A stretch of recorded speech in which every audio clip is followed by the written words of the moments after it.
baay'ee gadda nutti dhaga'ame ibsuun barbaachisaadha. Uummata 157 akkana kan deemuni egaa rakkina biyya keessa jiru baqachuudhaaf inni kaan immoo ganzaba kennee dallaalaadhaanis karaa adda addaatiinis yeroo ammaa kana biyyaa baanee biyyuma tokko tuuluma deemnuu jedhanii immoo gaafa jedhanu bidiruun galagalee uummata dhume sanaa Waaqayyo lubbuu isaanii dhumu gaasa'uu fi mootummaa isaa nuuf dhaalchisu. Maatii isaanii hunda keenyas Waaqayyo nu jajjabeessu.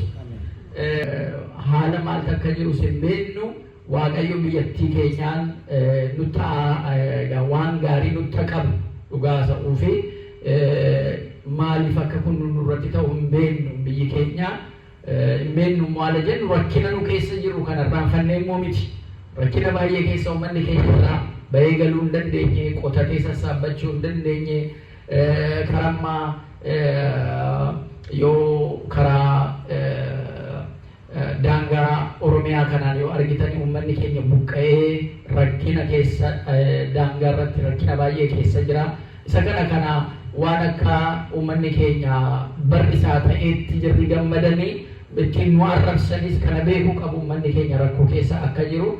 Waaqayyo immoo tokkummaa keenya nu cimsee waan qabnu beekumsa keenyas qabeenya keenyas muuxannoo keenyas hayyoota keenyas walitti nuu fidee tokko nu godhee immoo rakkina kanarraa guutummaan akka haadhu Waaqayyo nu dandeessisu.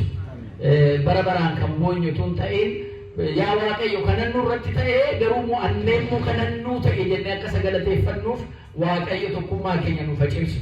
Amaarraa Waaqayyo biyya keenya nuuf eegu.